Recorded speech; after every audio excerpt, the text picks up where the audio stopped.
There is a moment that comes quietly, almost indistinct, yet it marks a rupture in the soul.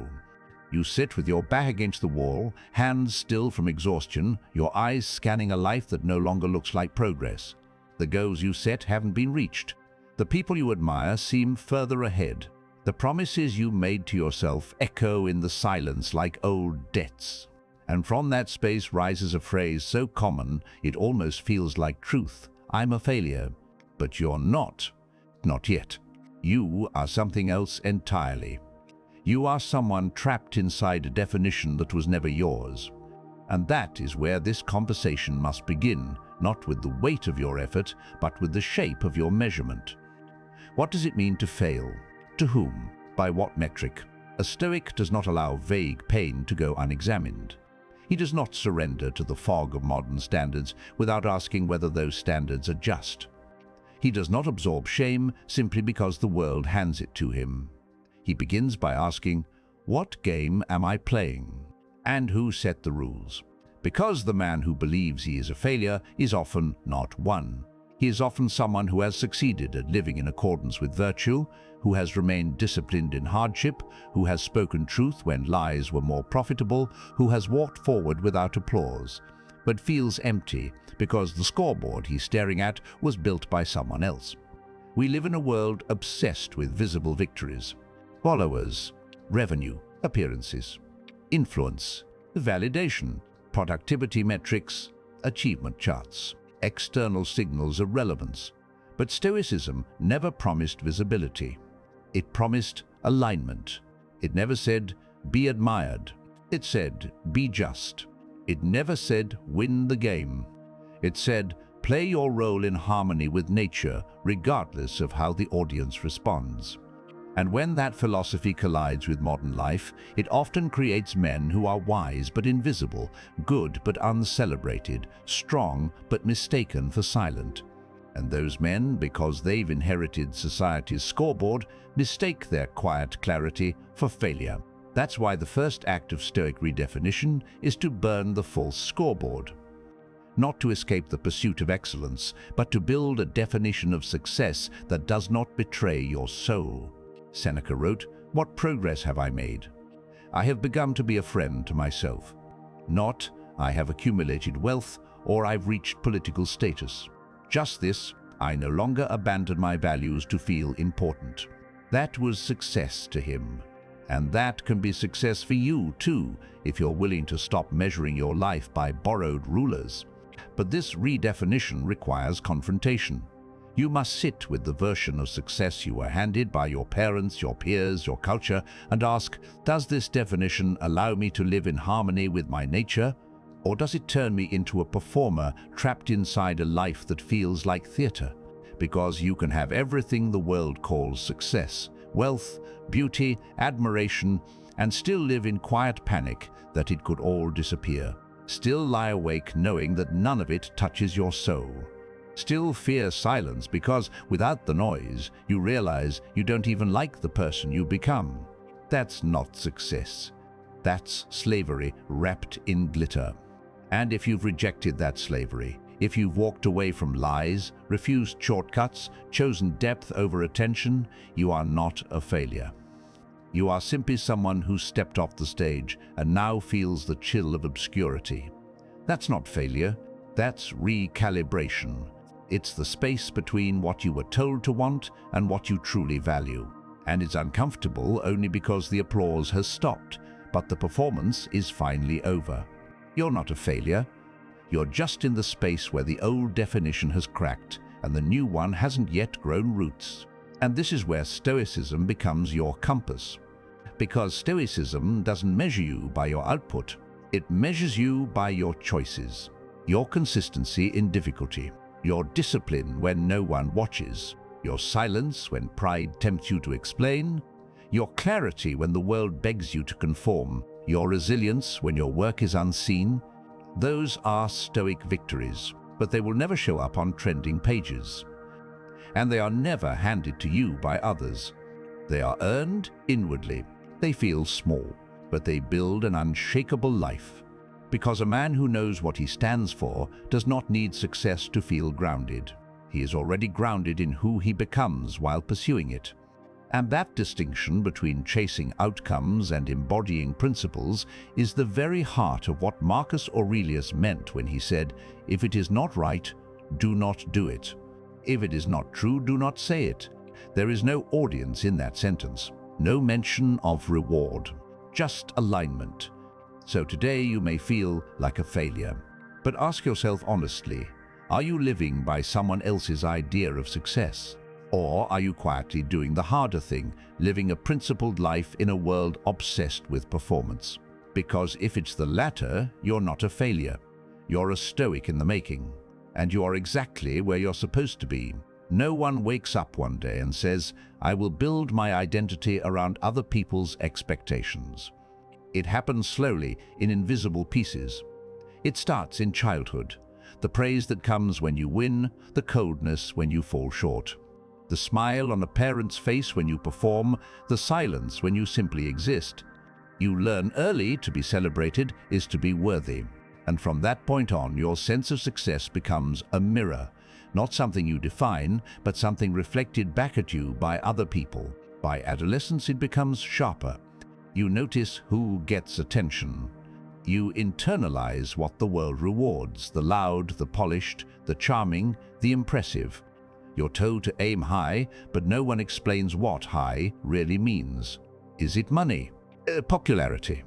Academic excellence? Influence? You're handed a ladder, but no one tells you if it leans against a wall you even want to climb. And yet, you climb anyway because standing still feels like failure in a world sprinting toward nowhere. By adulthood, the lie is fully grown. You compare timelines. You chase metrics. You see someone younger than you with more than you, and something in your chest tightens. Not because you envy their life, but because you've equated visibility with validation. Success becomes a game of optics, and deep down you know it's hollow. But you keep chasing it anyway because what else is there? You never learned another definition. And that's where the Stoic enters, not with judgment, but with a lantern. He does not mock you for chasing what you were taught to chase. He understands. He sees the blueprint handed to every man, the weight of unspoken expectations. But he also knows that to build a strong life, you must first tear down the false scaffolding. And that begins with asking the most dangerous question in philosophy: what if I've been wrong about what matters? This question undoes the entire structure. It forces you to examine your deepest motivations. Why do you want what you want? Who told you it was important? Was it ever truly yours, or did you inherit it, copy it, absorb it to belong? The Stoic doesn't run from these questions. He welcomes them, because he understands what Marcus Aurelius understood: if you seek tranquility, do less.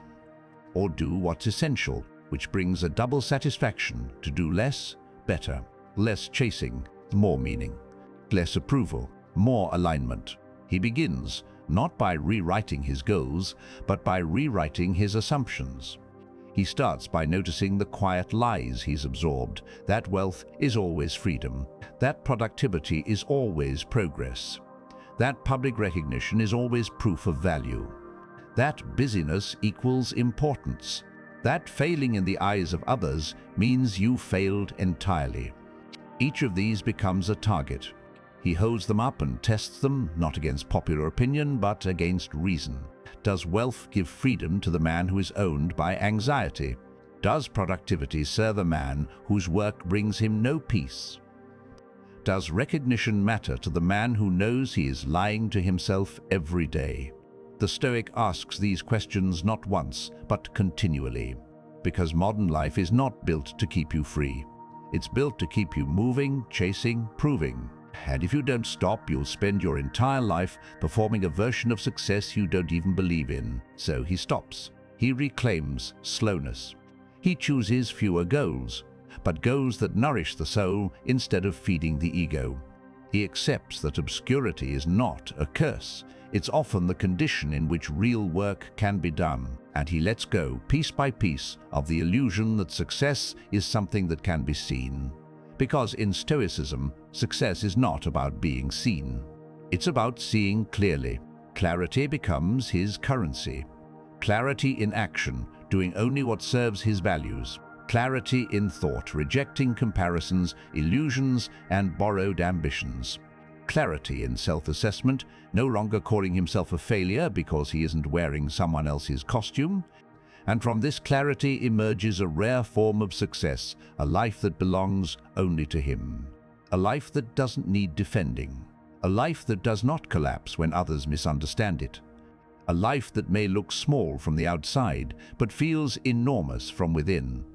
The Stoic doesn't need to be applauded for this. He doesn't share it on stage. He lives it. Quietly, deliberately. Because the only metric he trusts now is internal coherence. Does my life match my principles?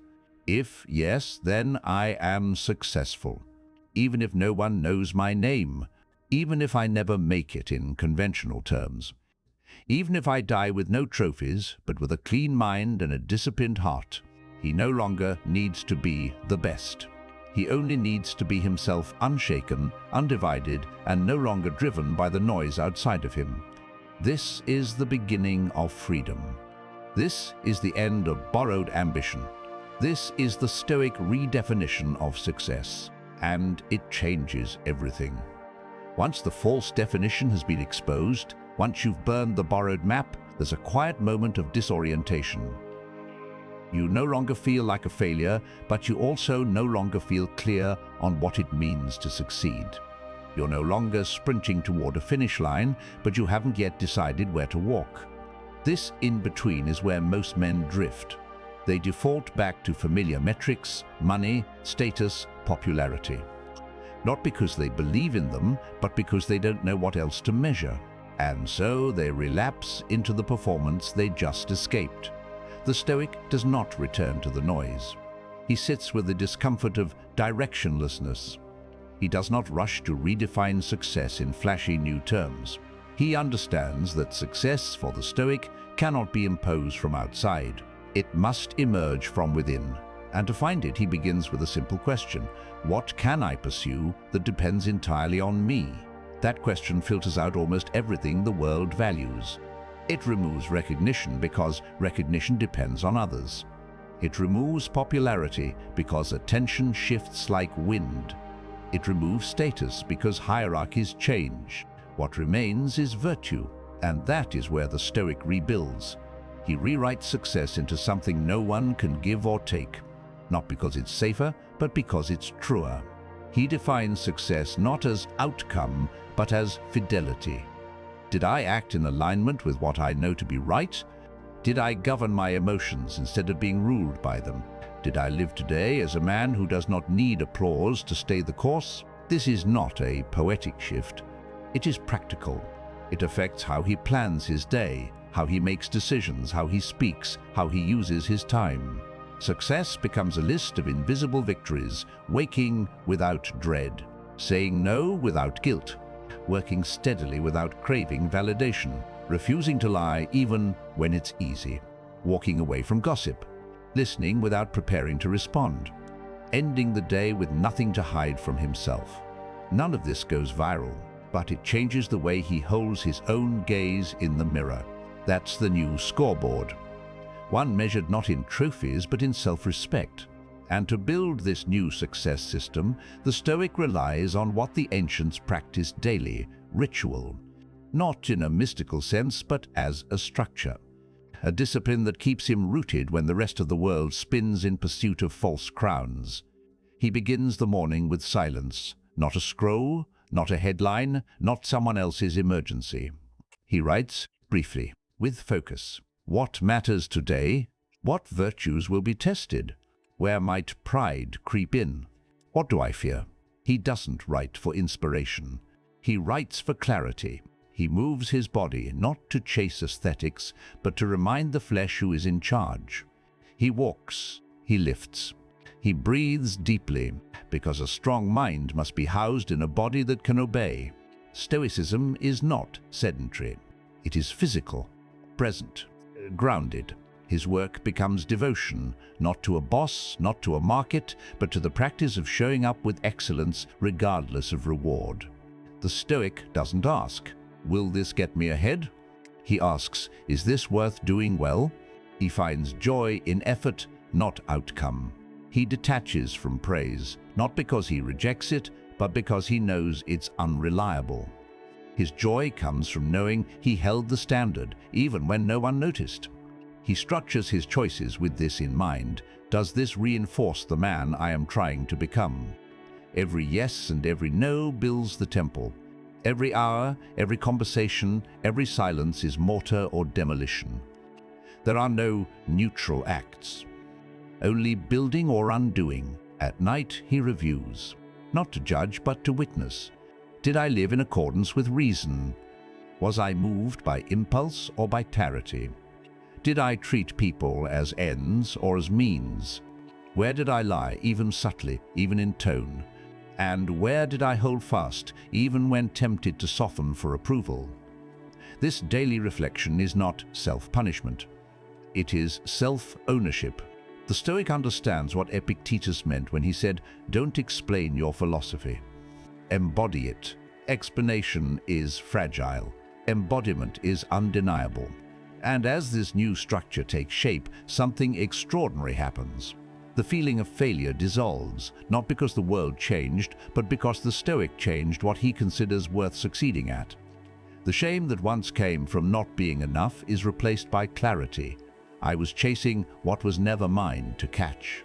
I was trying to become visible in systems built to exploit insecurity.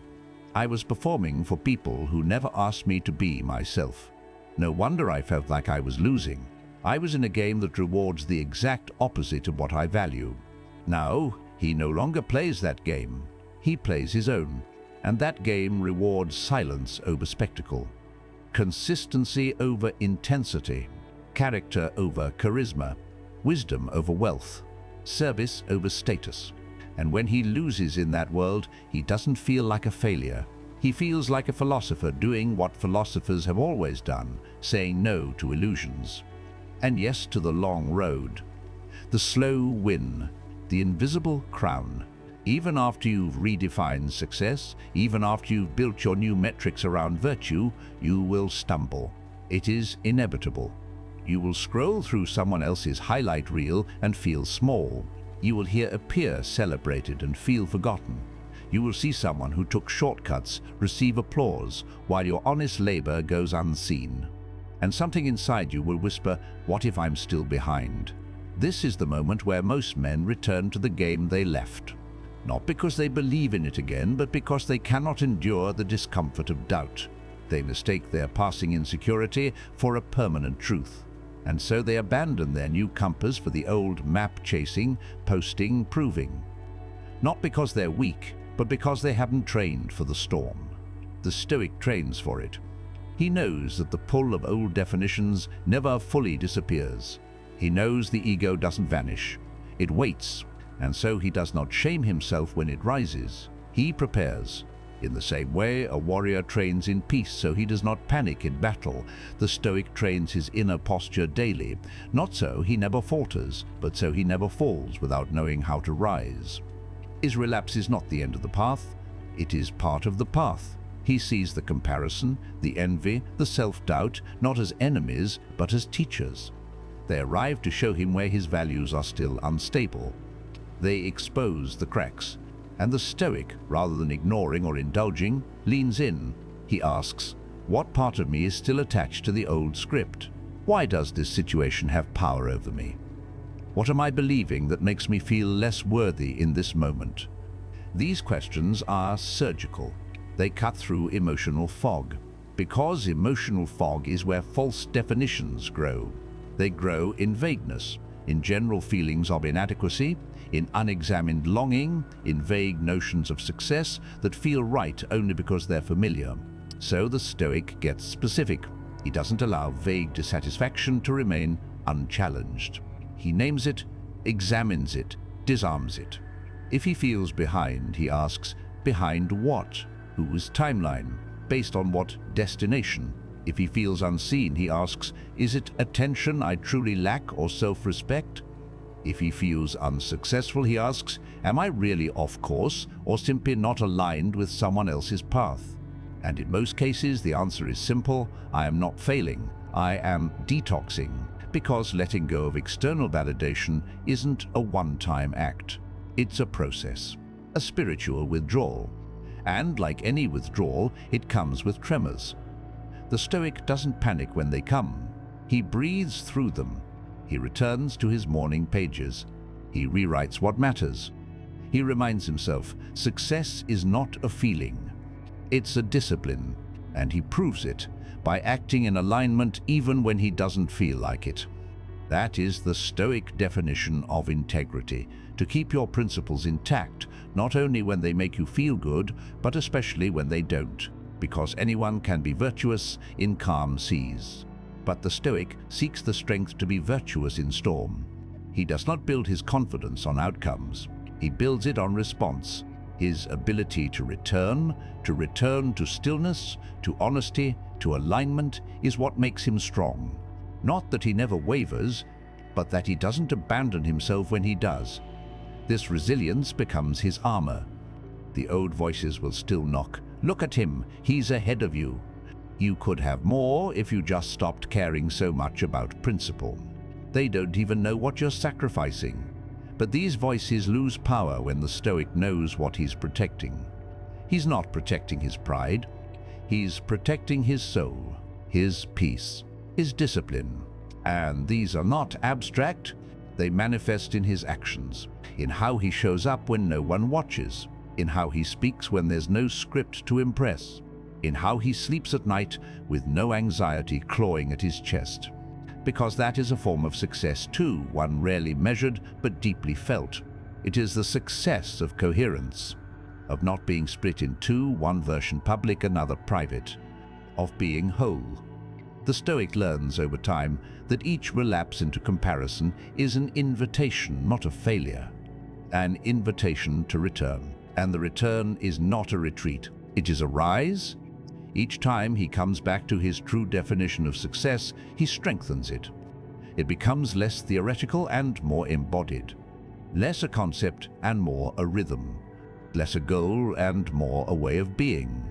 He no longer needs to repeat affirmations. His life becomes the affirmation. His choices become the definition. And in this way, the Stoic builds an immunity, not to emotion, but to deception. He still feels, but he is no longer fooled. He sees clearly, and because he sees clearly, he no longer fears falling behind, because he knows there is no race. There is only the walk with himself, the walk toward excellence, not performance, but presence, not reputation, but righteousness. And that is a life that cannot fail, because it does not depend on anything that can be taken away. Now some exciting news. Our channel now offers a members club. By joining it, you'll unlock exclusive benefits, deeper content dives, and personal insights. Join us on this journey, and let's build a meaningful life together. And I also humbly ask you to leave a comment, as it helps my channel immensely. If you do not know what to comment, just write "better every day," so I know you reached this far. And don't forget to subscribe for more content like this. Also, I've linked some books on Stoicism that helped me become the man I am today, and will also help you achieve a Stoic mindset.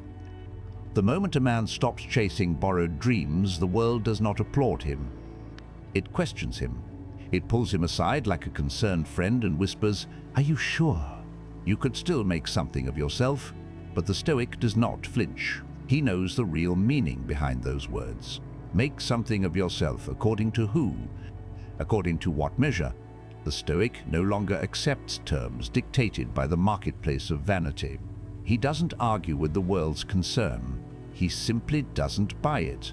Still, this rejection of false success leaves a space, an open field where ego once roamed. And now, in that empty field, the Stoic must build something new. Not from ambition, but from alignment. Not for display, but for dignity. And here begins the quiet work of reconstruction, the careful stacking of habits, the purification of desires, the redefinition of time, labor, love, and effort. It does not happen in a single epiphany. It happens in the way one rises from bed. in the tone one uses when responding to frustration, in the pause before explaining oneself. It is a slow, manual rewiring of identity. The Stoic understands that most of what he called success in the past was actually permission-seeking.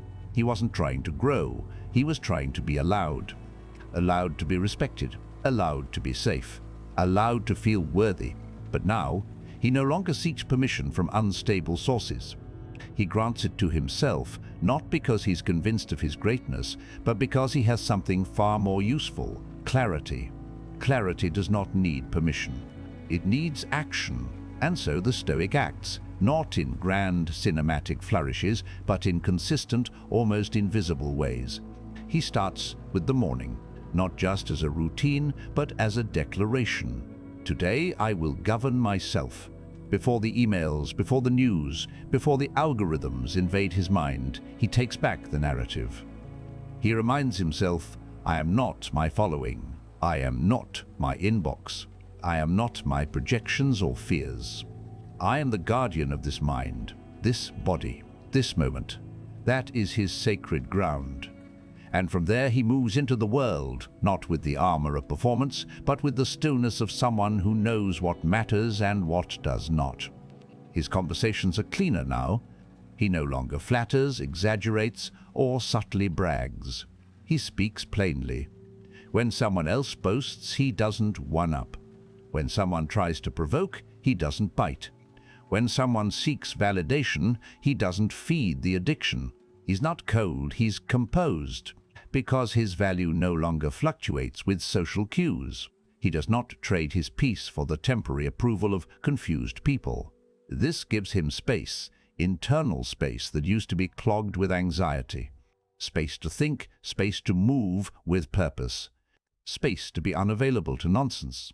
And in that space his real values begin to grow. Not the ones he inherited or copied, but the ones he has chosen. Maybe it's justice. Maybe it's honesty. Maybe it's resilience or simplicity. Whatever they are, he begins to structure his day around them. Not in theory, but in decisions. He uses values as a filter. Does this align? Does this corrupt? Will this make me stronger or weaker?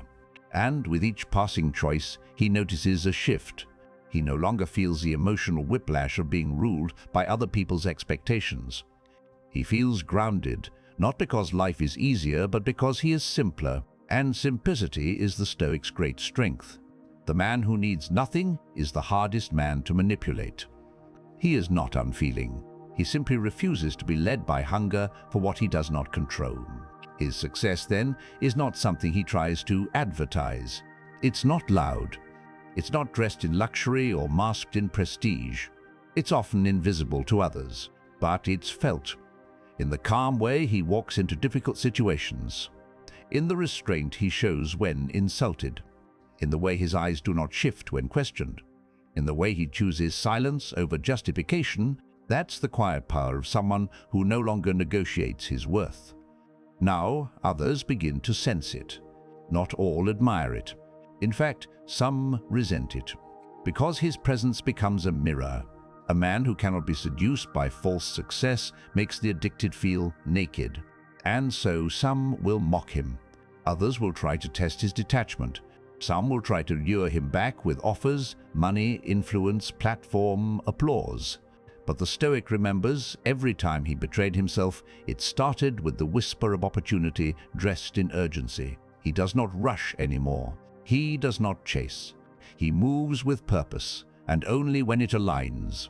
And when he works, it is not for recognition. It is for mastery. He finds joy in the integrity of the task itself, not in who claps when it's done. He no longer takes shortcuts to look good. He takes the longer path, the quieter one, the one that lets him sleep at night without explaining anything to anyone, the one that might never make him famous, but that will make him free. Because in the end, what is freedom? To the Stoic, it is not leisure or luxury. It is the absence of contradiction. It is waking up each day without the weight of a false identity. It is walking through life with no part of you secretly hoping someone validates what you barely believe in yourself. It is acting as a whole man, undivided, unapologetic, unattached to the scoreboard. And when failure visits, as it will, he no longer collapses. Because he does not measure by outcome, he measures by effort. He doesn't ask, "Did it work?" He asks, "Was I honest? Was I present? Did I give my best without betraying my values?" If yes, then it is success, no matter how it appears. If no, then it is failure, no matter how loudly the world applauds. This is the standard now, a quiet, unwavering internal contract, written not in ink, but in habit. Once a man stops chasing the wrong definition of success, something odd begins to happen. He becomes harder to categorize. People no longer know what he's aiming for because he does not advertise it. They can't flatter him because he doesn't respond. They can't provoke him because he doesn't bite. He moves differently, and that difference unsettles the world around him. Not because he's aggressive, but because he's now unavailable to manipulation. The Stoics' relationships begin to shift, not because he becomes distant, but because he becomes unshakably aligned. Friends who once bonded with him over mutual complaints or ego-stroking conversations start to feel out of place. He doesn't correct them or scold them, he simply doesn't engage in the same rhythm. He no longer feeds dysfunction with attention. He doesn't talk for the sake of filling silence. He doesn't over-explain his absence. He just lives and lets that life become its own message. To those unready for it, his detachment feels like arrogance. To those looking for authenticity, it feels like sanctuary. This is the paradox of Stoic transformation. When you stop performing, you stop being predictable. And unpredictability in a system that runs on social validation is dangerous. You become a glitch, a quiet rebellion against norms. A man who cannot be bribed with applause or swayed by guilt does not fit in easily. So the Stoic learns to be alone, not out of bitterness, but out of freedom. He does not need solitude. He simply does not fear it. And this gives him a power far greater than charm. It gives him clarity in connection. He no longer confuses companionship with codependency. He no longer offers intimacy to those who demand it instead of earning it. He no longer seeks to be understood by everyone, only to be at peace with himself. He stops seeking reflection in other people's eyes. Instead, he becomes a mirror, a silent one. And the right people, those on similar paths, find him not through persuasion, but through recognition. They sense in him the rare presence of someone who has nothing to prove. And in a world starving for realness, this is magnetic. But his magnetism is not intentional. That's what makes it real. He does not try to be inspiring. He just refuses to be corrupted. And that refusal changes everything about how he speaks. He no longer over-explains. He does not narrate his motives nor soften his truths with excessive apologies. He chooses words as a craftsman chooses tools, not to impress, but to shape reality. When he gives advice, it is not flattery. When he gives correction, it is not criticism. He speaks as a man who has paid the price to be honest, not cruel, just clear. Because clarity, when it comes from inner peace, does not wound. It cuts through illusion. And so he becomes the kind of man others remember, not for what he wore, not for how loud he was, but for how they felt after speaking with him. Not entertained, not inflated, realigned, less confused, more sober, like someone had turned off the noise in their heads even for a moment. This is the impact of one man living by his true definition of success. He makes others question theirs, not because he argues, but because he embodies something different. When he mentors, he does not promise wealth or attention. He promises clarity through fire. He warns that walking this path may make you invisible to the world for a while. That silence will test you.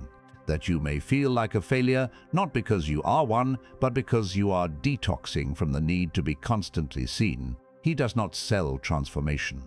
He simply lives it so visibly that others know it's possible. And when conflict arises, as it always does, he no longer sees it as a threat to his reputation. He does not escalate to protect his pride. He does not shrink to appear humble. He navigates with anchored presence.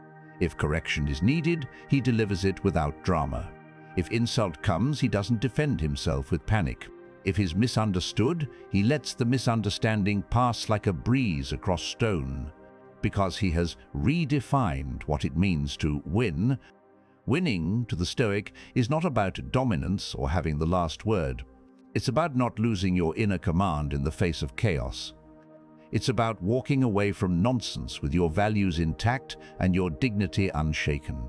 That is real status, not the kind measured in followers or likes, but in how well you sleep after telling the truth, in how deeply you can breathe in the company of your own conscience, in how little you need to rehearse your life.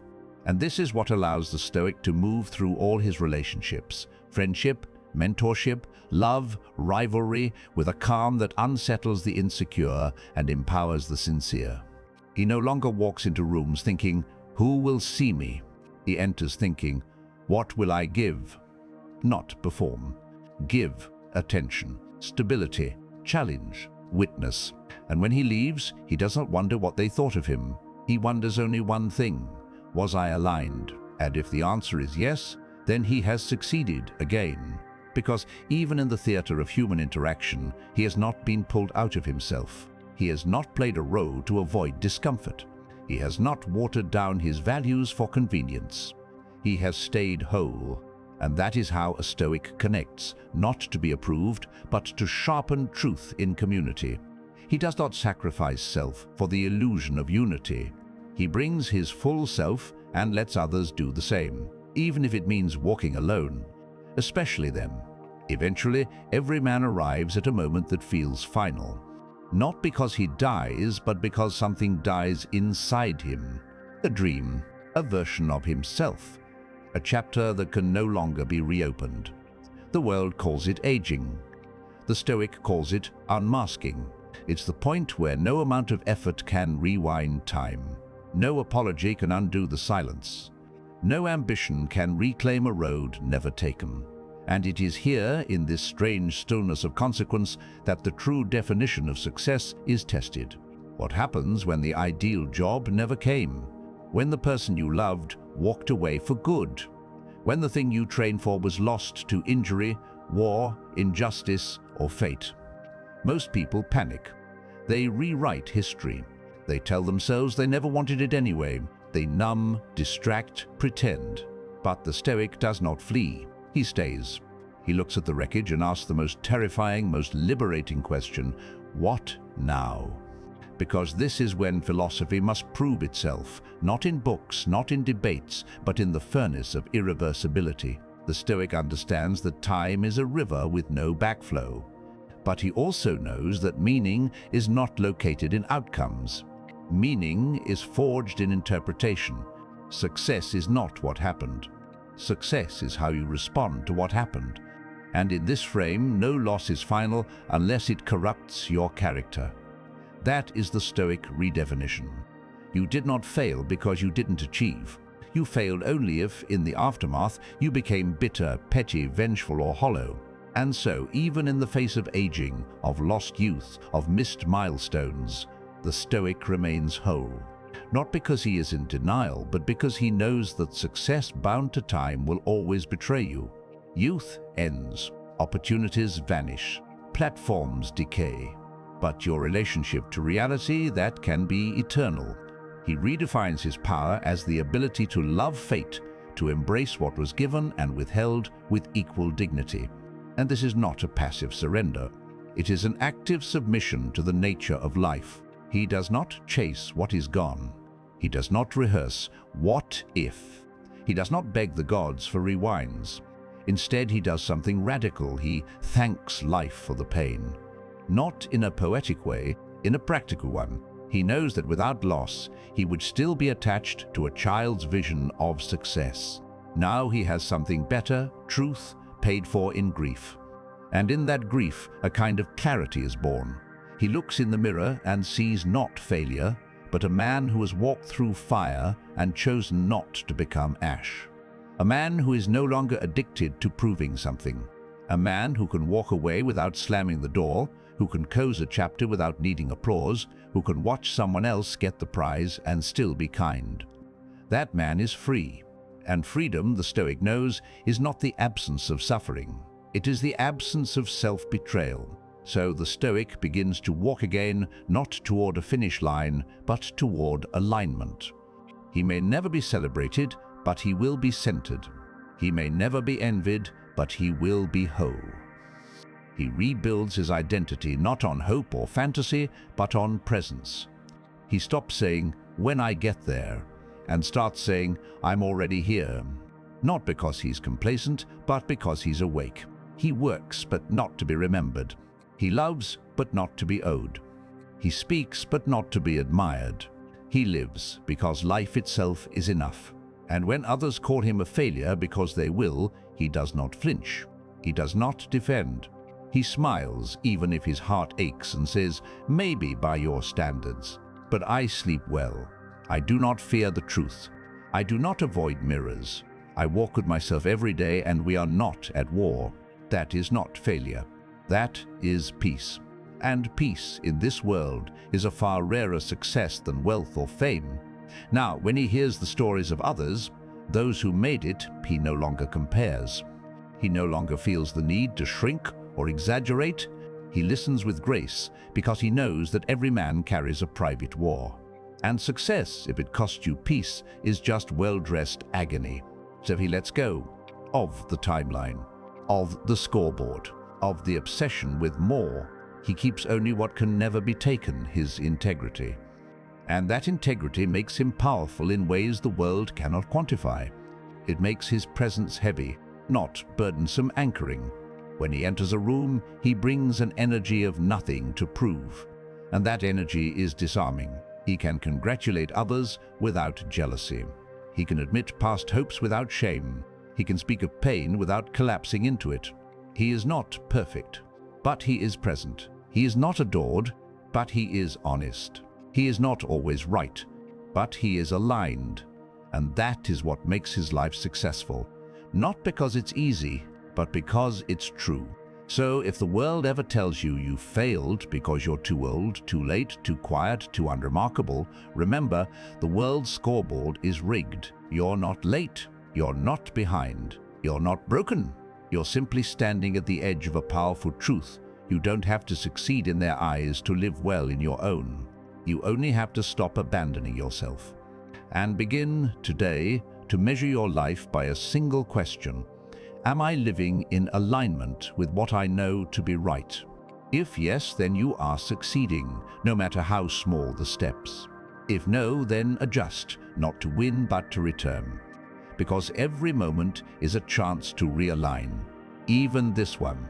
Especially this one. There comes a moment, if you're lucky, when you realize that success, as the world sells it, is a game with no finish line. That every mountain climbed reveals another peak. Every applause fades faster than it arrived. Every possession loses its shine. And even the grandest achievements become background noise in the silence of your own thoughts. That moment, painful as it may be, is not the end of ambition. It's the beginning of clarity, because in that moment you are offered a choice to keep playing a rigged game or to define a new one. The Stoic chooses the latter.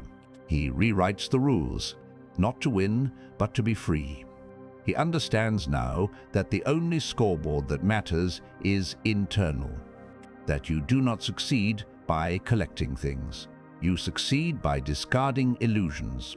You succeed by becoming immune to flattery and invulnerable to despair. You succeed when your day is governed not by how it looks, but by how it feels to live it. Quietly, clearly, in alignment. And that success looks nothing like the posters, the TED Talks, or the highlight reels. It looks like waking up early, not for glory, but for clarity. It looks like honoring commitments that no one else will ever see. It looks like saying no to temptations that scream louder than reason. It looks like showing up for your own mind every day, especially when no one else is watching. Most of all, it looks like peace, the kind of peace that does not beg for recognition, that does not collapse when misunderstood, that does not mutate into anxiety when the world forgets your name, This kind of peace is the final reward of Stoic success. Because when you reach this state, not perfectly but honestly, you discover something unexpected, that all along you were not trying to be celebrated. You were trying to be complete, not impressive, but integrated. And when you look back across all the detours and disappointments, you see that what felt like failure was often just redirection. The job you didn't get made room for the wisdom you carry. The relationship that broke you open gave birth to a depth you didn't know you had. The years spent in obscurity were the furnace in which your values were forged. None of it was wasted. It was all conversion of pain into presence, of rejection into refinement, of noise into silence. And silence, to the Stoic, is no small thing. It is the final proof that the war inside has ended. So now, when the Stoic walks through the world, he does so with a strange authority. Not the authority of position, but of possession. He possesses himself, fully, fiercely. Finally, he no longer borrows identity from admiration. He no longer needs to outperform others to believe in his own path. He has stopped comparing journeys because he's too busy walking his own. And when the end comes, because it will, he is not afraid. He does not plead for more time to prove his worth.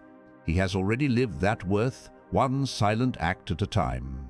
He has already said what needed to be said, not always aloud, but always truthfully. He has already let go of what was not his to carry. He has already forgiven the world for misunderstanding him, and he has already thanked the losses for making him real. So when he lays down to die, he is not bitter. He is not panicked. He is not haunted by the question, was I enough? He already answered that question, not with words, but with the way he lived. He lived with nothing hidden, nothing borrowed, nothing stolen. He lived as a steward of his principles, as a craftsman of his mind, as a student of truth, and that is what made his life successful. Not the numbers, not the noise, but the integrity that no one could take from him, the dignity he preserved even when no one was watching, the peace that no storm could rattle. In this, the Stoic leaves the world the way he walked through it, unshaken. And if the world forgets his name, he smiles, because success to him was never about being remembered. It was about remembering himself again and again, each time the world tried to make him forget. So when you feel lost, when you feel like a failure, when the world points and whispers that you've wasted your time, stop, breathe, and ask yourself, whose definition of success am I chasing? If it's not your own, if it's not rooted in values that survive the grave, then let it go. Reclaim your scoreboard. Redefine your victory. And start now, not next month, not next year, with one question: what would a successful day look like to the wisest version of me? Not the richest, not the most popular, the wisest. Then live that day, live it again tomorrow, and again after that, until you are no longer performing life, but living it. That is the Stoic's triumph. That is the quiet revolution. And that is the legacy no one can erase. Now, if any part of this message has been helpful to you, leave us your like and comment, helping the algorithm recommend it to someone who needs it at this time. Don't forget to subscribe so you don't miss new videos. And if you look through the videos we've already uploaded, you're sure to find something to take with you. Have a good day.